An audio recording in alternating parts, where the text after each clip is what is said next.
Buenos días, niños de primero medio. Como les dije en la clase, les voy a subir el PPT como video, dividido en dos partes, ¿ya? Obviamente los dos hablan acerca de las reacciones químicas que ocurrieron o que ocurren en nuestro entorno.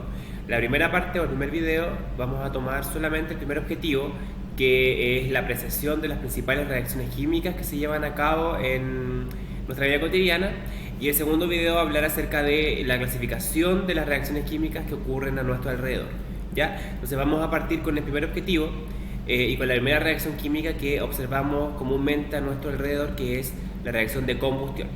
Como vemos acá, la combustión es una reacción química de oxidación.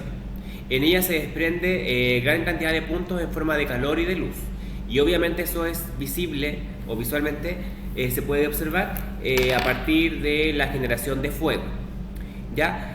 Esto ocurre, como podemos ver acá en la fórmula, gracias a la combinación, como en la parte de los reactantes, de combustibles más un comburente. El comburente siempre va a ser el oxígeno. Entonces, cuando tenemos un combustible que puede ser cualquier sustancia derivada del petróleo, o cualquier acelerante, y lo combinamos en presencia de oxígeno, va a producir una reacción de combustión. Eso va a generar a la vez el desprendimiento de agua, de dióxido de carbono y obviamente la emisión o desprendimiento de energía, como dijimos, en forma de luz y de calor, ¿ya? Que va a ser visible a través del fuego, ¿ya? Esto es una reacción química de combustión. ¿Cómo ocurre esta reacción química? Obviamente, para que primero ocurra una reacción de combustión de cualquier combustible es necesario alcanzar un punto mínimo de temperatura. A este punto mínimo de temperatura, para que ocurra la combustión, se le denomina temperatura de ignición, ¿ya? Que en el fondo es la mínima temperatura para que ocurra la combustión y se define como la temperatura en grados Celsius a una atmósfera de presión. Cuando esto sucede, se producen vapores y el combustible arde de manera espontánea. Entonces ahí estamos en presencia de una combustión. Una segunda reacción química que se lleva a cabo a nuestro alrededor es la reacción química de digestión. Como podemos ver acá, la digestión no es otra cosa más que la degradación del alimento que ingresa por la boca. Obviamente hay varios procesos que están incluidos dentro de la digestión.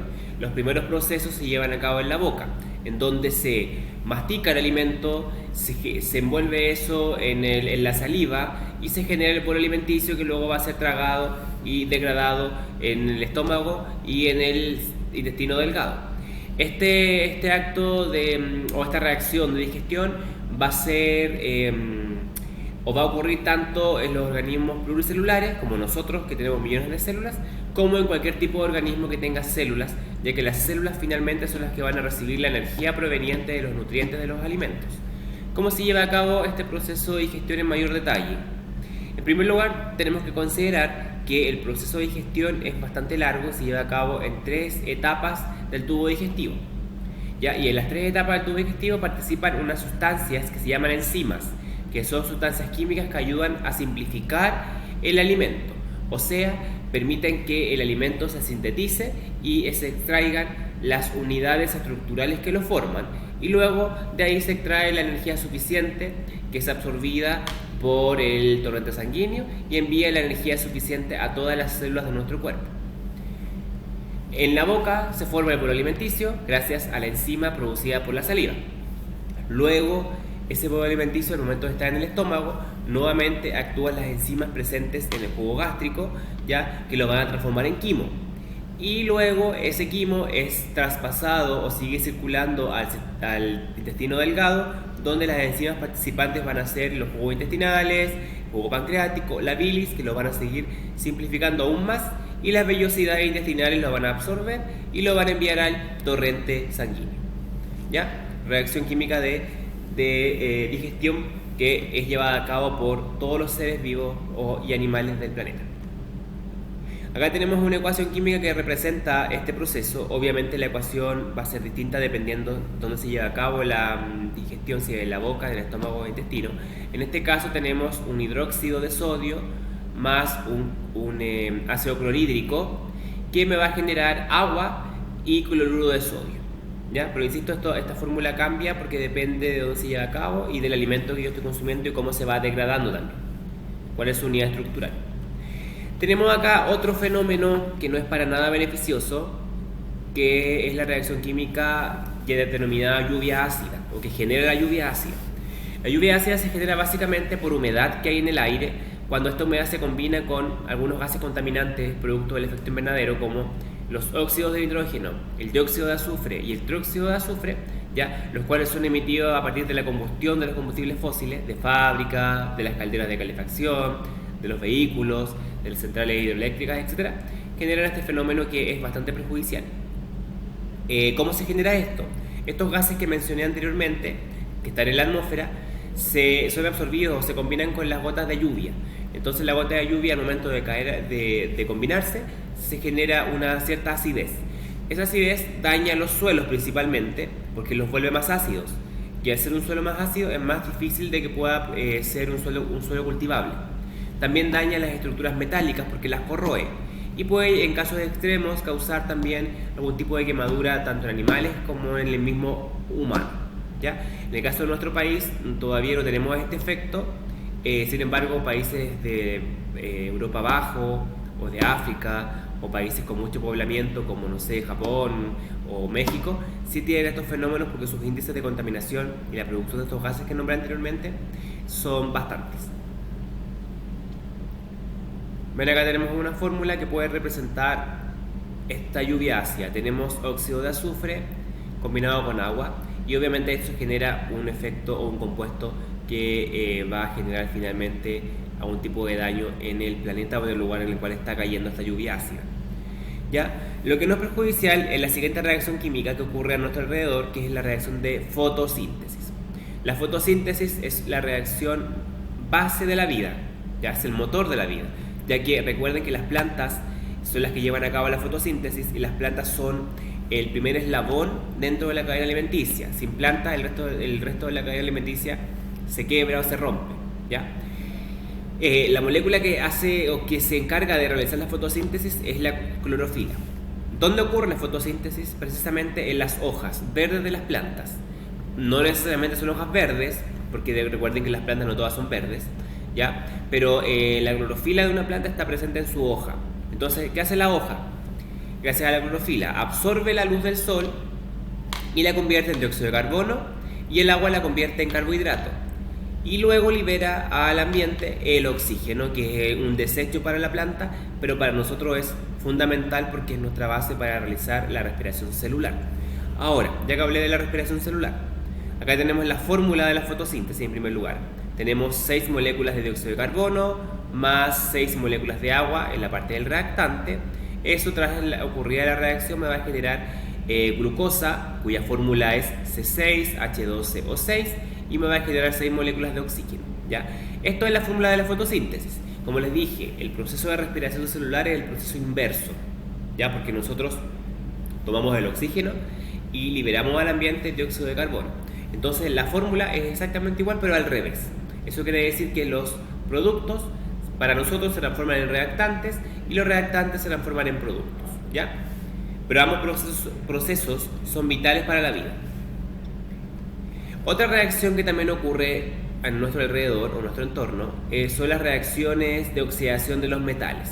Obviamente estos son fácilmente perceptibles porque en los metales les aparece un polvillo rojizo que se llama herrumbre, y se ve aumentada la reacción de oxidación cuando el objeto metálico está en la intemperie y está en la humedad, ¿ya? Y el protagonista principal nuevamente para que ocurra la oxidación es el oxígeno o el aire, ya que contribuye a que ocurra la oxidación. La oxidación va de la mano con otra reacción química que se llama reducción. No puede existir una sin la otra, ¿ya? Porque obviamente cuando un metal se oxida, reduce su tamaño, reduce su proporción molecular también. ¿Cómo ocurre esta reacción? Bueno, esta reacción ocurre de la siguiente manera. Básicamente, el oxígeno es un elemento bastante electronegativo. Eso quiere decir que tiene la capacidad de ganar electrones de otros átomos o de otros elementos químicos. Por lo tanto, se va a transformar en un anión que es negativo. O sea, aquí tenemos la fórmula O2 negativo, ¿ya?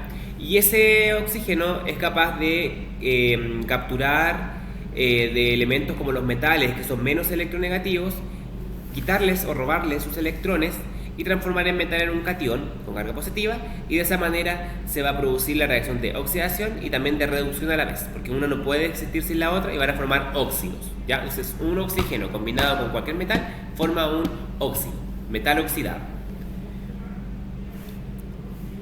Acá tenemos un ejemplo, como tenemos un metal como el hierro. Aquí tenemos 4 moléculas de hierro que la combinamos con 3 moléculas de oxígeno. Ya, el oxígeno le roba los electrones al hierro y forma un trióxido de hierro. ¿Ok? Esto es un óxido, pero es trióxido porque tiene 3 átomos de oxígeno. Por eso es un trióxido, ¿ya? Y es un metal que está en proceso de corrosión. Otra reacción química bastante común también que se da en la naturaleza y en nuestro propio cuerpo son las reacciones químicas de neutralización. En ellas se actúa o se combina un elemento base con un elemento ácido. Bueno, aquí ustedes tienen que saber primero que nada qué es el pH. El pH es una medición que, valga la redundancia, mide el grado de alcalinidad que tiene un cuerpo, ¿ya? Y lo clasifica en sustancias ácidas y bases de acuerdo a una escala que se llama escala de pH, que va numerada del 0 al 14, donde del valor 0 al 6,9 se considera una sustancia ácida, el 7 se considera un elemento neutro y del 7,1 al 14 se considera un elemento base, ¿ya? Siempre las bases neutralizan a la sustancia ácida. Entonces esto lo podemos ver en productos cotidianos que tenemos en nuestro hogar, y también lo podemos ver en reacciones cotidianas que suceden a nuestro alrededor, como por ejemplo, primero que nada, los elementos. El vinagre y el limón son ejemplos clarísimos de sustancias ácidas. Su principal característica es que son agrios y tienden a desprender hidrógeno. En cambio, las bases tienden un sabor amargo, si es que se pueden probar, porque en general son tóxicas, son grasosas y son resbaladizas, ¿ya? Ejemplos de bases son todos los productos de limpieza, como los jabones, como los detergentes, como los desinfectantes, son elementos bases. Esto lo podemos ver, o podemos dar un ejemplo de algo que sucede en nuestro cuerpo. Si alguna vez hemos tenido acidez, ¿ya? Que se produce en el estómago, es cuando sube un poco el ácido clorhídrico del estómago hacia el esófago, ¿ya? Produciendo el reflujo, se genera una acidez o un sabor agrio en la boca y en el estómago, un malestar. Entonces el médico receta algo que se llama antiácido, y los antiácidos son elementos bases, ¿ya? Que están elaborados en base a sales de aluminio, sales de magnesio, bicarbonato de sodio y carbonato de calcio, todos metales. Entonces, al momento ustedes de consumir el antiácido, que está hecho en base a valga la redundancia, a una base, neutraliza el efecto de la sustancia ácida que está en el estómago y nos calma y nos ayuda a recuperarnos, ¿ya? Bueno, ahora, para clasificar las reacciones químicas, esto lo vamos a ver en la segunda parte del video. Entonces yo espero que se haya entendido bien las reacciones químicas que ocurren a nuestro alrededor y puedan desarrollar la primera parte de su guía. Entonces ahora nos vemos en el segundo tutorial, que habla de clasificación de reacciones químicas.